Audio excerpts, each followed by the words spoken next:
thumbs up and then we'll start. All right. Welcome, everyone. I am Walter Mead, the Ravenel Curry Fellow here at Hudson Institute, and today I'm really very fortunate, very happy to welcome Dr. Kurt Campbell to join us. Dr. Campbell is the coordinator for Indo-Pacific Affairs on the National Security Council, which means he holds one of the most important posts in the U.S. government at a critical time. He was co-founder of the Center for a New American Security and CEO of the Asia Group, served as Assistant Secretary of State for East Asian and Pacific Affairs from 2009 through 2013. For the past 20 years or more, Dr. Campbell has been one of the people most closely engaged with the development of American foreign policy for the Indo-Pacific region, now widely recognized as the most important strategic and economic theater for the 21st century. Long before many others understood fully the importance of the region in American foreign policy, Dr. Campbell worked to build a consensus inside and outside government to recognize and respond to emerging challenges. His contributions to American policy and strategy in the region are widely recognized around the world.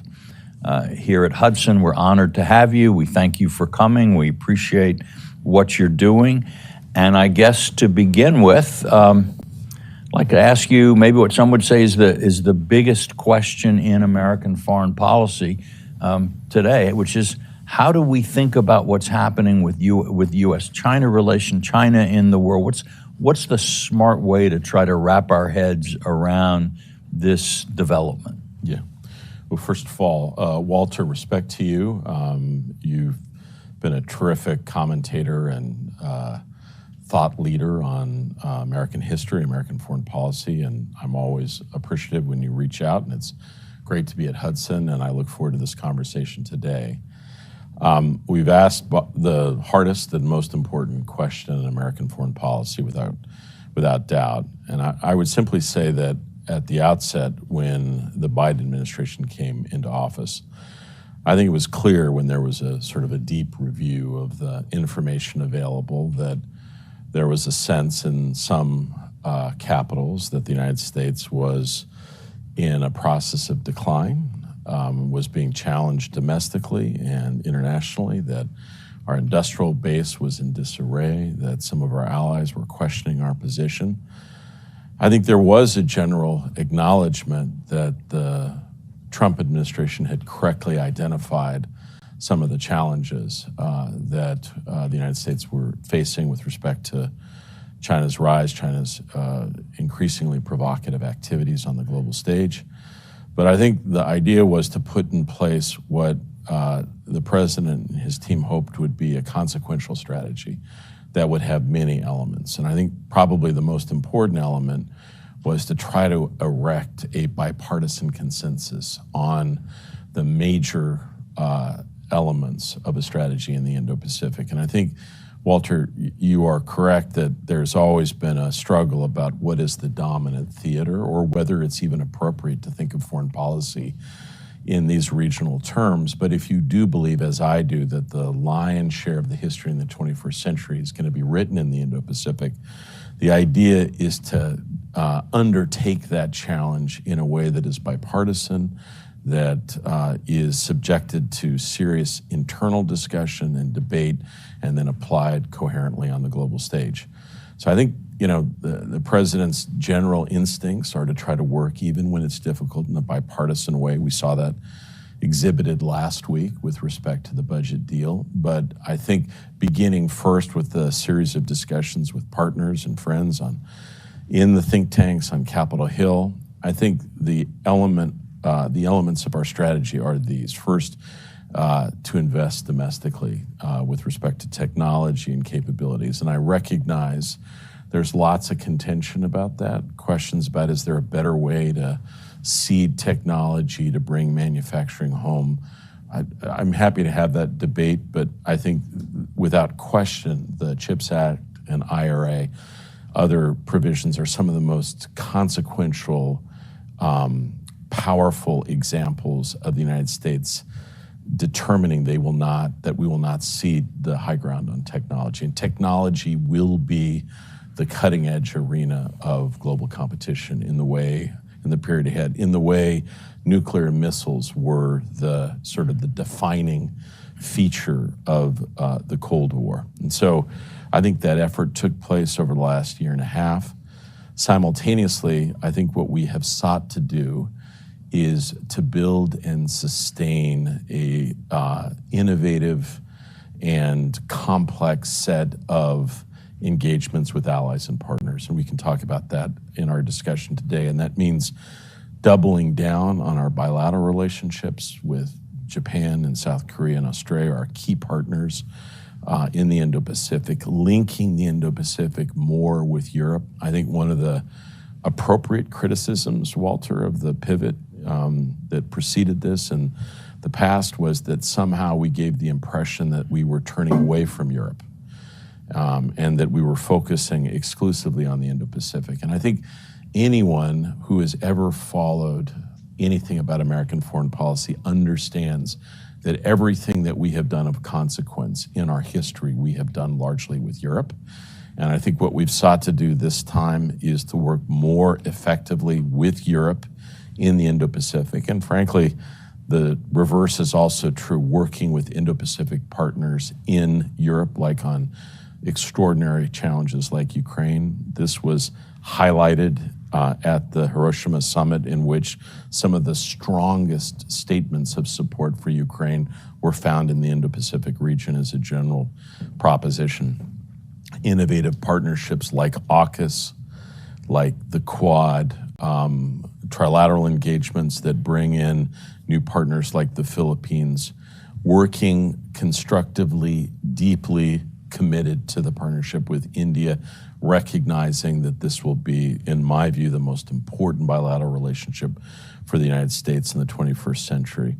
But basically trying to weave all these together in a way that sends a comprehensive message of American engagement in the region, and really weaving together a group of countries who believe in the operating system that we and other countries have helped create over 40 years in the Indo-Pacific, that has provided the greatest period of prosperity in our history.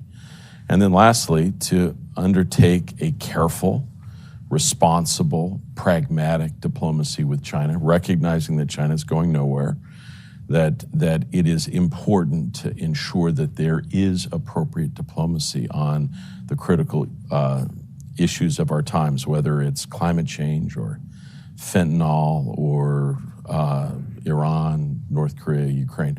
Those are all topics in which it's important to compare notes, to see if we can avoid challenges, and to see in certain circumstances whether there are alignments.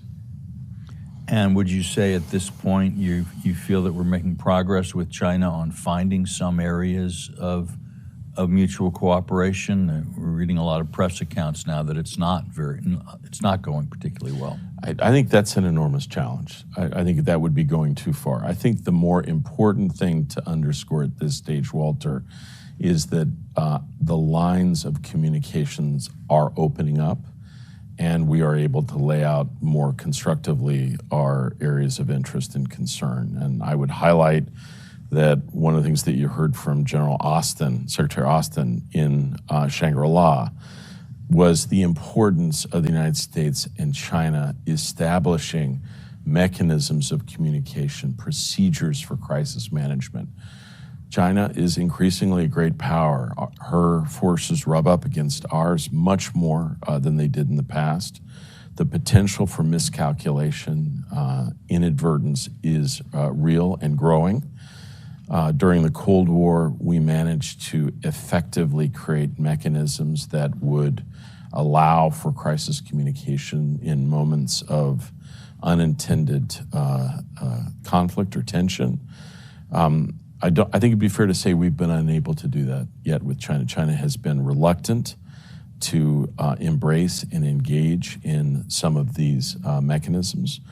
There was practicing dangerous navigational tactics against a freedom of navigation mission in the Taiwan Straits. I think was absolutely clear about why this is so important. Yep. we will definitely be talking about the regional context more, because one of the things I really do appreciate about your approach is understanding that one doesn't talk about China in separation from the rest of the region. It doesn't make sense. But just in terms of U.S.-China relations and the potential for some kind of really dramatic crisis that would reorient everything, we've heard a lot of statements from people in the U.S. military and from others in the administration about the danger that even in the rather short term, China might take action across the Taiwan Straits, or otherwise trying to compel Taiwan to accept sort of a mainland diktat over the future. How worried are you that something might happen relatively quickly? Look, Walter, you put your finger on it. We have to remain vigilant. And I think, as you've seen in almost every one of our engagements, we are enlisting other countries and institutions to make the case publicly that we all have an interest in the maintenance of peace and stability across the Taiwan Strait. So I do believe that vigilance, important signaling, preparation, these are all essential features of the mission that the United States has been engaged in for decades, which is indeed this maintenance of peace and stability across the Taiwan Straits. We recognize the remarkable achievements of Taiwan, both in terms of its democracy and its technology. We herald that, we support it, we want to sustain it.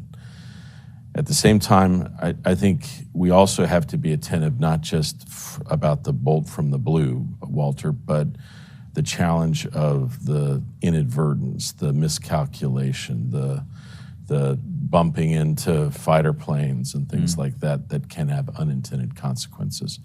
And so I think our objective at this time is to take the necessary steps to ensure that our deterrent message and actions, which are not simply military, they're across the board, are strong, are durable, are well understood, publicly communicated, and at the same time also take the necessary steps to try to prevent circumstances where unintended consequences can have terrible consequences. You've spoken of technology as a key element in U.S. policy, and certainly it becomes clearer every day that the information revolution, information tech is becoming critical to international power, to the economic future. And there's been a lot of talk over the years about intellectual property and espionage, subsidies from China.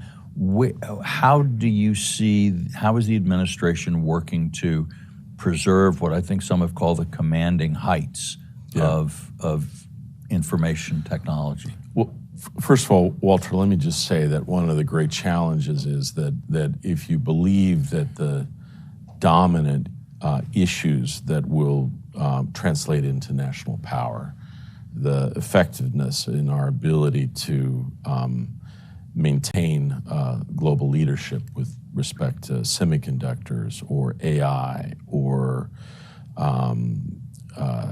biology, synthetic biology, robotics, you can go down the list. There are a number of key technologies that are absolutely essential. This requires a very complex set of activities. It means protecting certain areas that you believe are essential in terms of your own domestic innovation, seeding some of those where necessary, working collectively with allies and partners, and then also making sure that you're taking not just bilateral but collective steps to prevent the seepage or the stealing of critical high-end capabilities to other countries.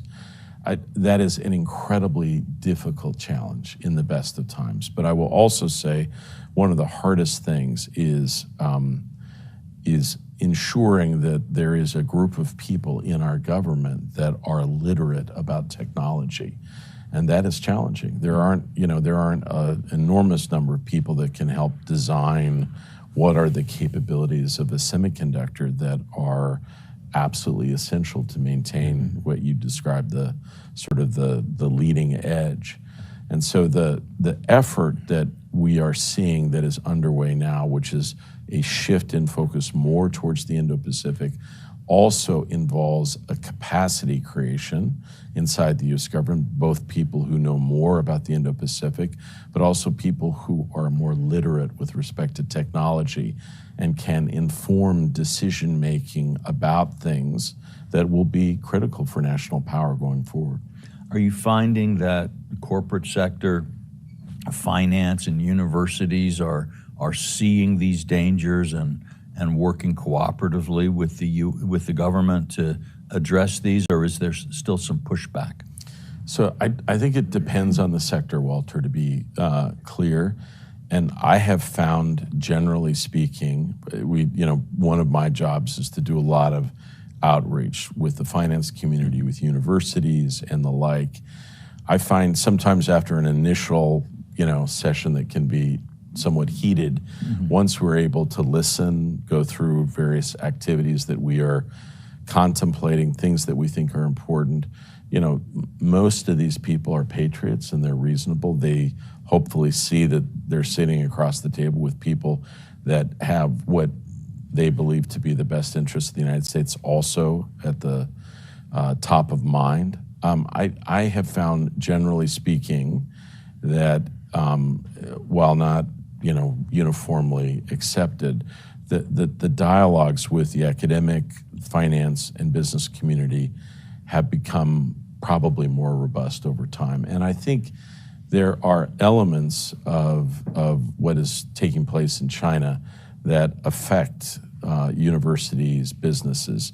And so I think where in the past, perhaps some elements of policy in the Trump administration and now in the Biden administration were questioned, I think probably less so. I think there is a recognition that there are challenges to our institutions by certain activities in China, and that there needs to be appropriate steps as a consequence. Great. Well, let's go to kind of maybe a tour d'horizon of the Sure. regions, and we see in East Asia maybe, and always it's difficult to define. The Philippines sort of floats, but I've seen a lot of activity from the administration in all of these regions, but in the East Asia with the Philippines, with the greater cooperation between Japan and South Korea. Yeah. Yet at the same time, we're seeing the Chinese being more active around Taiwan and in the Straits, and we're certainly seeing North Korea continuing to raise issues of concern. How does the administration look at East Asia, and where are you confident that you're succeeding, and what worries you? Yeah. So look, there are a lot of issues that I think one has to be concerned by, Walter. But also there are some areas of reassurance as well. I would say that Prime Minister Kishida in Japan's hosting of the G7, probably one of the most consequential gatherings, probably didn't get the attention it deserved. But if you looked at the areas of solidarity between the United States and Europe on collective efforts on technology, on debt, on economic coercion, it's quite remarkable. And it does suggest a degree of common purpose that is, I think, important, and we intend to try to nurture that going forward. I think it is also the case that at the G7, you saw a number of groupings, both the trilateral grouping between the United States, Japan, and South Korea, the Quad, other unofficial gatherings that we think are important with respect to the fabric of strengthening the region as a whole. If you ask me what I thought the critical challenges were, though, I think the question of the American extended deterrence in the Indo-Pacific, we tend not to appreciate how important this has been to Asia's peace, Walter, for decades. There are probably 10 countries in Asia that have the capacity to build nuclear weapons that have chosen not to. And one of the key reasons that that has been the case is the sense of the durable, predictable American forward deployments of our forces, but also of our extended deterrence. When President Yoon was here just a month and a half ago, President Biden, President Yoon issued the Washington Declaration, which was designed to try to buttress through a number of steps, new mechanisms, new deployments, that America's commitment to forward extended deterrence remained rock solid.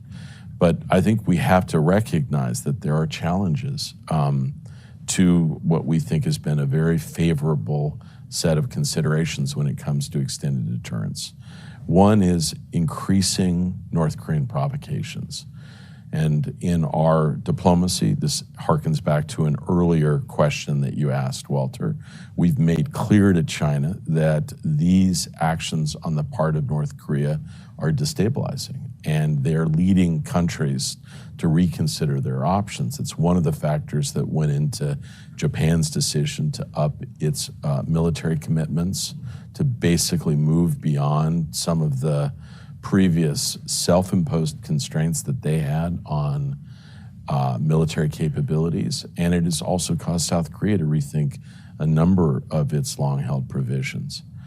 Russia's saber rattling on the nuclear realm has also been felt across the Indo-Pacific. And it is also the case that although it has received less attention, the fact that China is in the midst of what can only be described as a massive nuclear buildup has consequences in the region as a whole. So I think going forward, Walter, it will be incumbent on this administration and future administrations to take every possible step to make clear that the United States is serious about sustaining our extended deterrent guarantees to the Indo-Pacific and to other countries.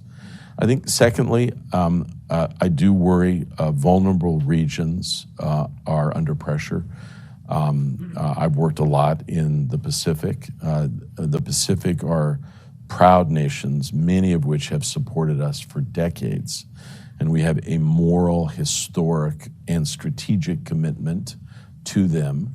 I think it would be fair to say that a succession of administrations have let the Pacific down. This is a bipartisan neglect, and it is critical for us to step up our game. This is not just voting in the UN. This is climate change as an existential issue. It is dealing with these countries as important players strategically.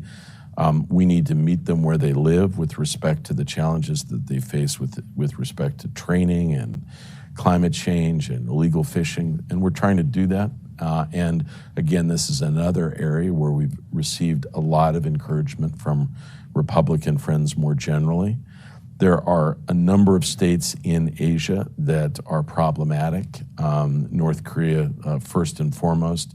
Every effort, I see my friend Jen Pristip here, who's worked on this for many years in the past, every effort at diplomacy that we've done to reach out to North Korea in recent period has failed. Everything has failed since basically the high-level diplomacy between President Trump and Kim Jong-un that ended abruptly in Vietnam. But what receives less attention is the tragedy of Burma, of Myanmar.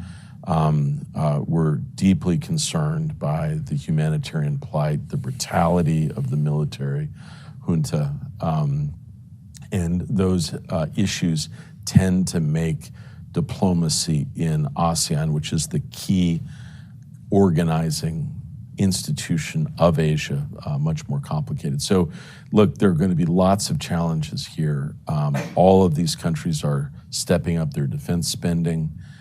Much of this is devoted to capabilities that are involving power projection to try to secure maritime domains that are increasingly under challenge. I think what we have generally found, Walter, is that the demand signal for American leadership in active participation is undimmed. And the hope will be whoever follows will continue to understand that the essential feature in the maintenance of peace and stability in the Indo-Pacific, the essential feature of basically helping to orchestrate some of these nuanced and diverse venues is in fact the United States.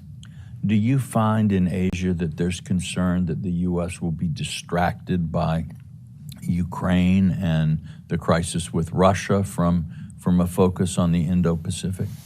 I would be, at the outset, I would be lying if I didn't acknowledge that I probably had some concerns for that. I don't think that should dim in any way our commitment to what's going on in Ukraine, but what we have found has been actually completely the reverse. Our diplomacy with the Indo-Pacific, if anything, has stepped up. Our diplomacy with Europe has stepped up. The connections that have formed for a variety of reasons, there is an undeniable connection to what happens in Ukraine, has implications for peace and stability in Asia, and that is not lost on any country in the region as a whole. So if anything, it has led to a deeper, more fundamental commitment to the Indo-Pacific. I think largely because there is probably a greater recognition for what the stakes are involved. Let's turn to India, because Prime Minister Modi is coming to Washington very soon for what looks to be one of the highest profile visits by a foreign leader. State dinner, joint address to Congress. It's a lot of deliverables seem to be falling into place. What's your hopes for what will happen with this visit? My hope is that this visit basically consecrates the U.S.-India relationship as the most important bilateral relationship for the United States on the global stage, and that we effectively make it into sort of escape velocity. And what I have seen in my own period of engaging with India, one of the most important things that has been developed in this process, yes, there will be deliverables, yes, there will be discussion about areas where we are united, areas where we still continue to have concerns. Both the United States and India are imperfect democracies. We both have challenges. I think we will be discussing it in that context. But I think what has also developed more and more between the United States and India is a degree of trust and confidence that frankly was not present a decade ago. And I think our goal will be to seek to build on that. Mm-hmm. And that certainly seems to be a bipartisan consensus as far as I believe it is. I believe it is. And I think everyone understands the critical role that India is playing on the global stage. That role is not, Walter, simply strategic. Many business groups, investment groups are looking at India as part of a strategy to diversify globally, new supply chains, new investment opportunities. The most impressive diaspora I've engaged with, Indian Americans in the United States, who are proud and pleased with what they see generally in terms of the embrace going forward. I think the hope will be to open up venues and activities for more investment, for more people to people. Our universities need to train many more engineers and high-tech people. And I think the general attitude of India is send me, give me this opportunity. And so we want to open those opportunities up for greater people to people across the board. So yeah, I'm grateful for the way you presented this, Walter, because I actually think that's what the stakes are involved. I think this potentially could be one of the most important sort of, juncture points with the potential for the United States and India to assume its place, this relationship as really the critical, dynamic relationship that I think we aspire to. To turn to Southeast Asia more, we've spoken a little bit about Myanmar, but that strikes me as, if we think of East Asia, things seem to be going fairly well in terms of relationships and developments. South Asia, as you say, we're reaching an escape velocity maybe with India, with Australia, the Pacific Islands. A lot of really good things are happening. AUKUS, of course, building new embassies on some of these Pacific Island nations and reaching out, I think, in a very important way. Southeast Asia is a little bit more complex, I think. One of the things, and I have to admit this is something I really don't understand, which is a newspaper commentator, I hate to admit, but what's happening in Thailand and how the elections in Thailand and some of the internal difficulties there play into the larger regional questions, play into Myanmar. Where are we with Thailand, and how do you see it? Let me give you a larger picture if I can. Obviously, we engage ASEAN as an institution, and they convene the dominant diplomacy of the Indo-Pacific, and we think that's important, and the president has paid heed to that, hosted all the ASEAN leaders here last year, intends to engage actively with the ASEAN leaders. But it is also important, Walter, to recognize that ASEAN is made up of key countries, and we have to basically engage intensively with a couple of those countries, which we think will play a key role going forward. For me, the countries that I think you're beginning to see will play a central role in American strategy. Obviously, Singapore, we have a forward deployed engagement there, very close strategic dialogue. They are more an enduring, although they will face leadership changes, but an enduring feature in American strategy. But I would say Vietnam and the Philippines, with the recent visit of President Marcos, which really has ushered in a new period of closer partnership between Washington and Manila, reminiscent, but frankly different and deeper than the kind of partnership that we had during much of the Vietnam War. And we're looking forward to consequential diplomacy with Vietnam, and we recognize Vietnam's key role as a destination for more investment in technology. They have a keen strategic interests. They have they've played a decisive role in insisting on how to interpret issues with respect to the South China Sea. So I think those areas are of critical importance. Thailand, we've watched carefully the election. This is a delicate phase in terms of the formation of a government. I think our goal is to sustain a strong bilateral relationship. They're our oldest treaty ally in the Indo-Pacific. We have maintained a strong relationship with them. Many companies are invested there. We have strong military programs and engagements with the Taiwan forces. I think it is undeniable that the politics of Thailand have been unstable and complicated. I think our goal would be to support an effective, stable democratic government in Thailand, and then work consequentially with it. But this is an undeniably delicate time.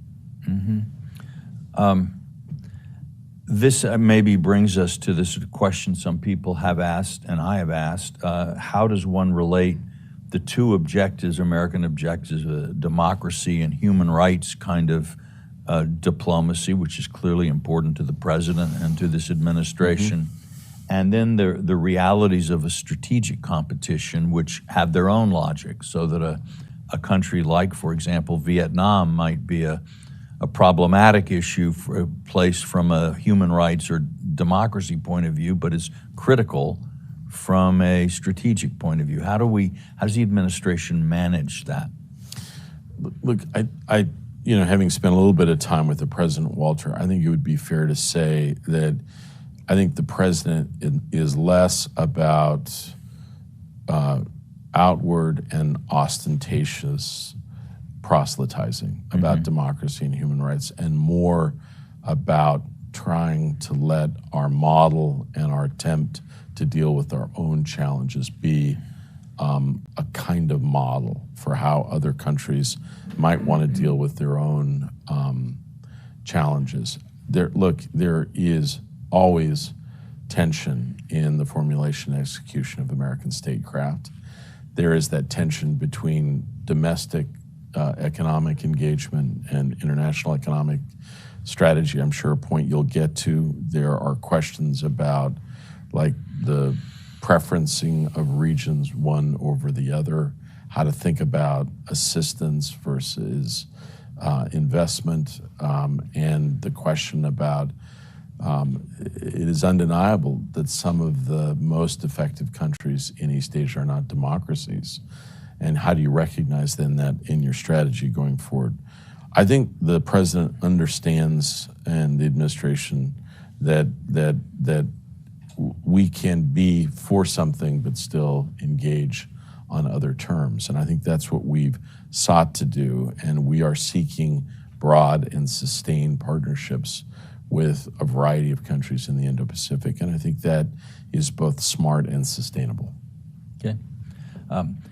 In economics, it seems to me we've got sort of two big sets of issues. One would be that for many in the region, at least when I talk to people, what I constantly hear is trade, and by trade they generally mean access to the U.S. market as an engine for development. It's probably important for folks watching this to understand that we're talking about many countries where there's deep poverty and a tremendous social pressure to increase living standards. Yes. Especially now that with cell phones and the internet, people are much more aware of the gap between their living standards and other parts of the world, and this becomes a real source of worry and political instability. The free U.S. leadership on free trade is widely seen there as a great engine for growth. Here it's a much more controversial topic now, both on the left and in parts of the right these days. So how does the Biden administration plan to navigate this particular shoal? Well, look, first of all, Walter, I think I like the way you began this, put this in the larger context, what some of the challenges are. Trade is contested politically inside the United States, but there are some facts that are just undeniable. First of all, the U.S. market is one of the most open markets of any country in the world. Trade with Asia last year was at an all-time high. It is also the case that American investment, we are by and large the largest investor in the Indo-Pacific in many different countries. And so we are deeply intertwined, and our commercial and investment sector view the Indo-Pacific as the dominant theater for the 21st century. So that is all undeniable. I think it is the case that there is a belief that some of the previous trade negotiations tended to focus on areas that were perhaps more controversial now. Corporatist interests that were perhaps not as transferable to the lives of, you talked about the lives of people outside of the United States looking in. I think we also have to be attentive to those people who are affected by global trade, particularly what might be described as unfair global trade, some of the things that we've seen, particularly with respect to the practices of China. So I think it would be fair to say that there has been an effort to reconceptualize certain areas that we think are going to be central going forward. Supply chains, issues associated with climate, labor, a variety of provisions, taxation that we think are crucial elements of economic engagement. And so what the Biden administration has sought to do with IPEF is to create a really new kind of venue in which many of these issues would be hammered out in ways that would level the playing field, create more predictability with respect to critical minerals and vulnerable supply chains, and essentially feature a enhanced ability to do business, not just with the dominant economies of Northeast Asia, but dynamic, important economies of Southeast Asia. So for the first time, India is involved in a trade negotiation like this with the United States, so as Fiji, a Pacific Island nation. So these, obviously there are questions about how significant this will be. I think our view is that this will, and we'll have more to say about this when the United States hosts APEC later this year, that this will turn out to be much more consequential than some of the critics have suggested. And I would just remind folks that when we started diplomacy around TPP, which is now hailed by some, it was criticized as being lacking in ambition, not significant, not the right partners. So I do want to underscore that we understand, like anyone who focuses on the Indo-Pacific, that the ticket to the big game in Asia is that you've got to engage on trade and economics and commerce. It is not sufficient to be a security player. You've got to be a full-purpose, full-spectrum player in the Indo-Pacific, and that's exactly what I think this administration, backed up by strong support in Congress, believes what's essential. Yeah.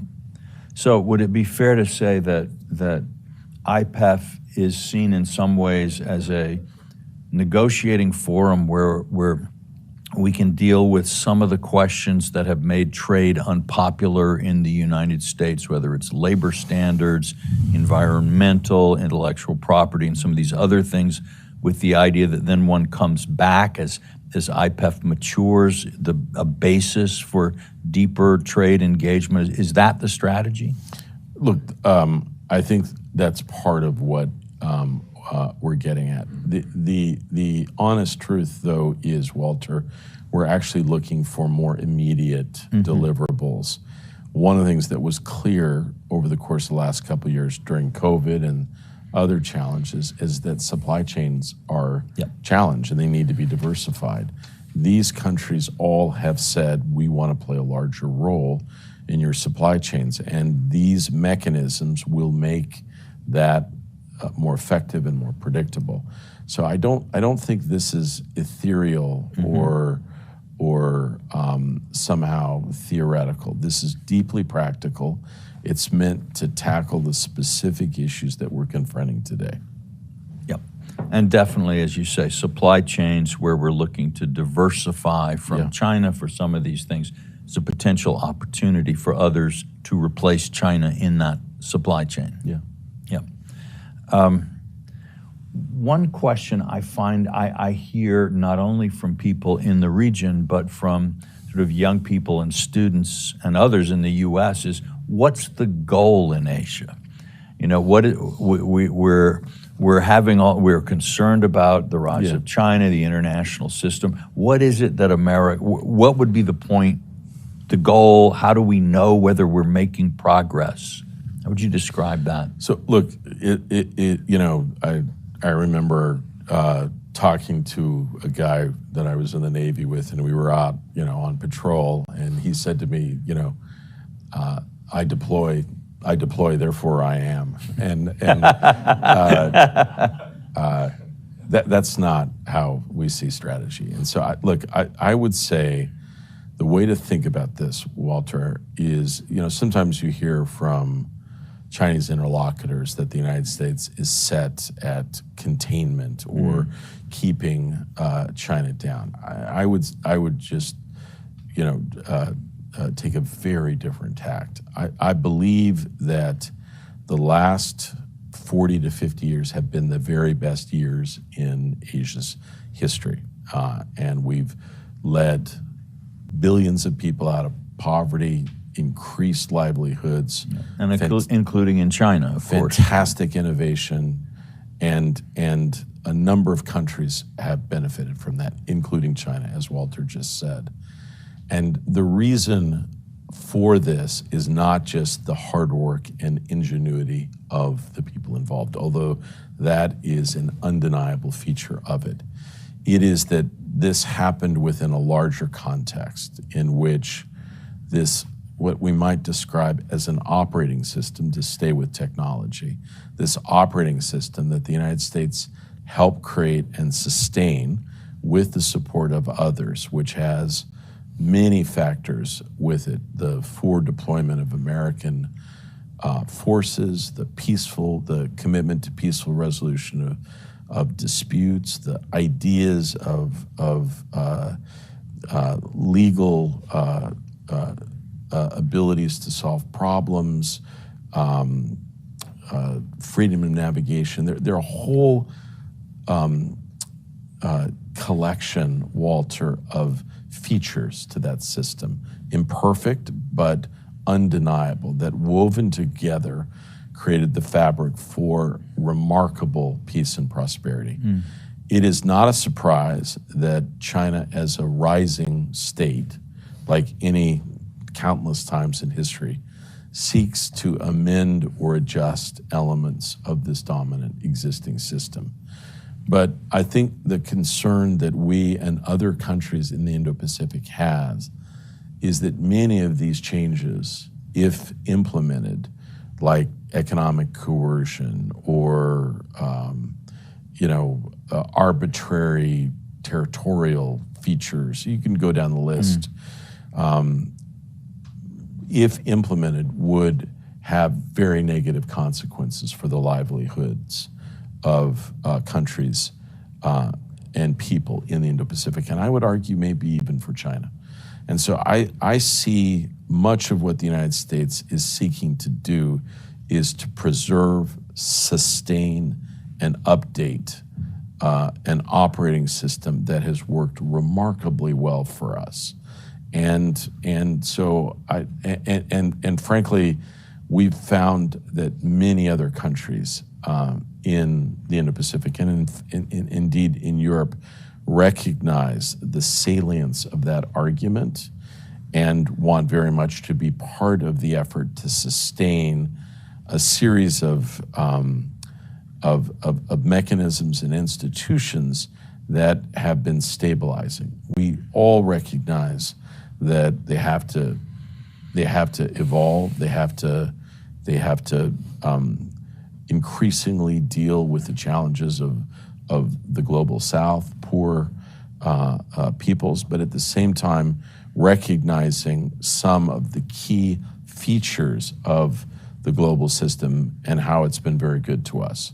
And so I sense that I think we can do a better job, Walter, in explaining this. Sometimes these, what look like, why are we prosecuting freedom of navigation?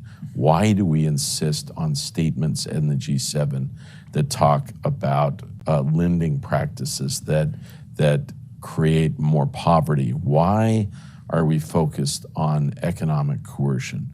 It is because if these practices become dominant, we believe that it will have a deeply antithetical set of interests or consequences for the region that we care so very much about. That's probably an inadequate answer, but I do not believe this is about sustaining American dominance or somehow seeking to keep any country down. This is simply about a set of steps that we believe that are in the best interests of the lion's share of the countries in the Indo-Pacific and Europe. Let me just take the liberty of throwing out some thoughts I've had about trying to frame this problem, because I do basically agree with everything you just said. But when I look at the history of Asia and of the American engagement in the Indo-Pacific, it looks to me like we've had a series of crises essentially driven by uneven development, so that the British and the Europeans established colonial empires because they achieved kind of industrial development earlier than Asian societies. Then in Asia itself, Japan develops earlier than others, which creates a kind of an unhealthy sense in Japan of its regional role and led to untold tragedies. Today, something similar with China, as the Indian economy was 65% of China's in 1980 and is about 17% today.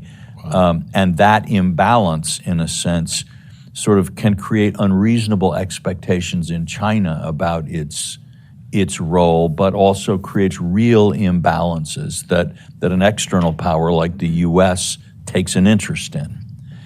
And possibly, if we were to think that if Asia were to all be developing, that we reach the point of full development of Asian societies, there's a kind of a natural balance of power, natural order in the region that no one country, even certainly not us, but even India and China couldn't think about a hegemony in a place that's so rich and so large.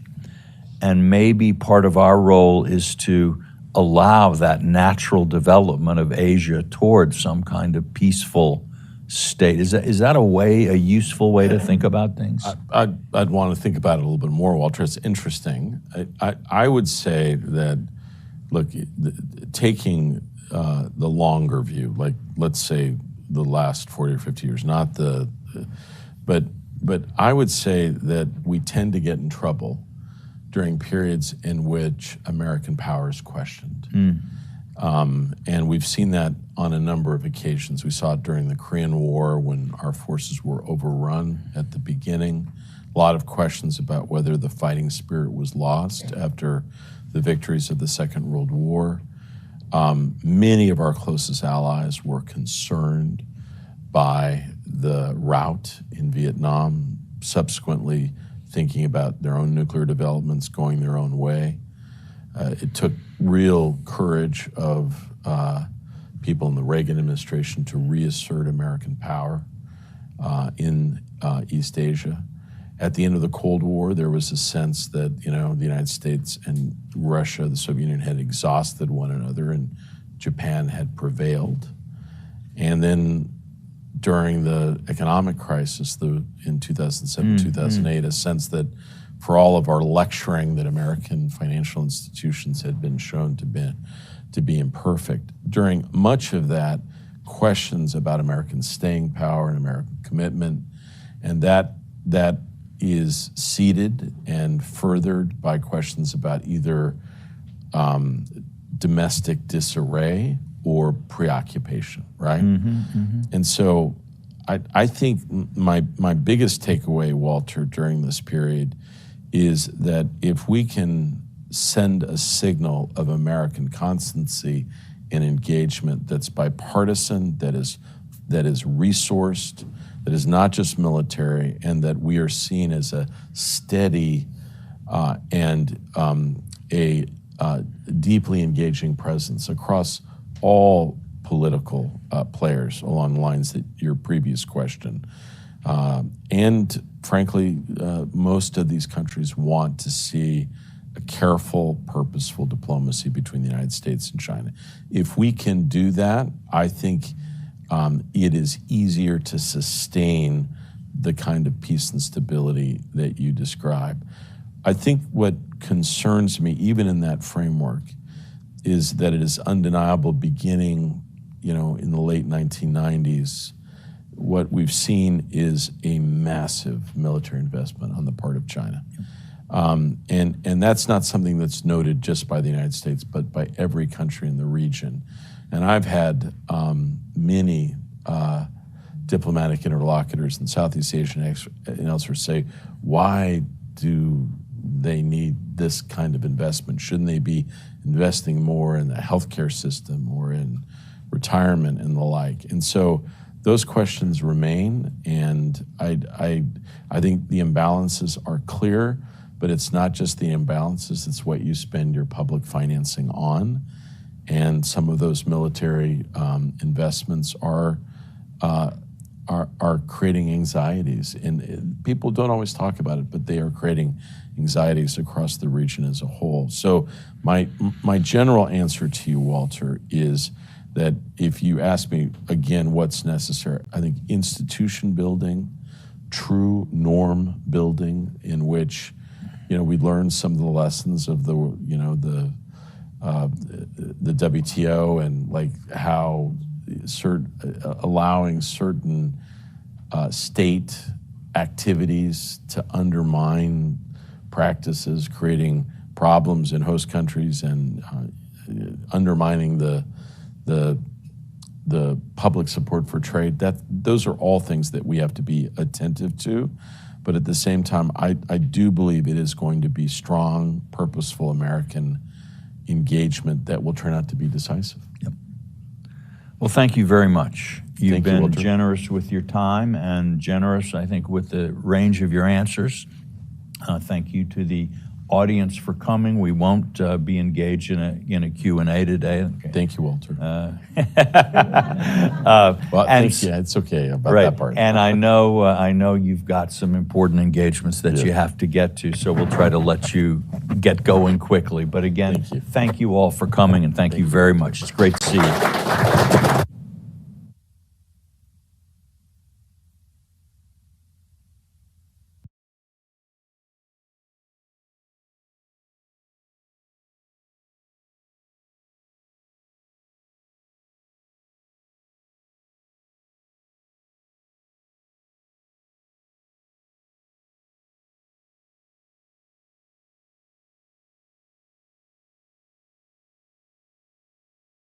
A Russian man claiming to hold top-level secrets about Russian advanced bombers has just turned up at the U.S. southern border, seeking asylum. The man claims to have been an engineer at a production facility over in the city of Kazan, and he says that he possesses top-secret information about the White Swan Tu-160, which is the most advanced bomber in the Russian arsenal. U.S. border officials, they interviewed the man, and they determined that his story was in fact credible and eventually passed him off to the FBI, who are still in the process of interrogating him right now. However, analysts have pointed out that the fact that the story was even leaked to the public is an indication that perhaps the American government is encouraging other Russians who also hold top-level secrets to also escape to America. And if you thought that was interesting, well then you should click on that button below this video and check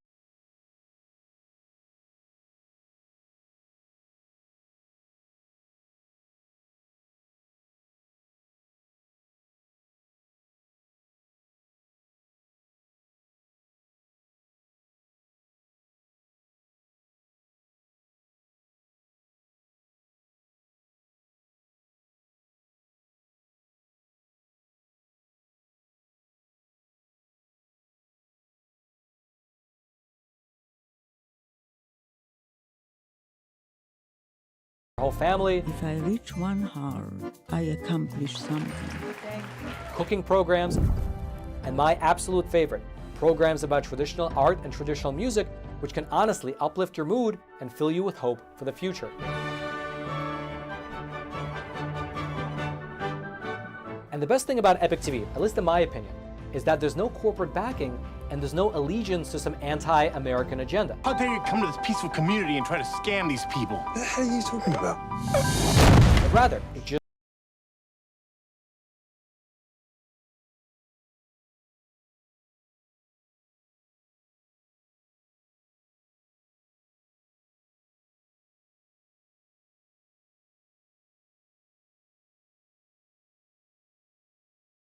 click on that button below this video. You and your family will absolutely love it.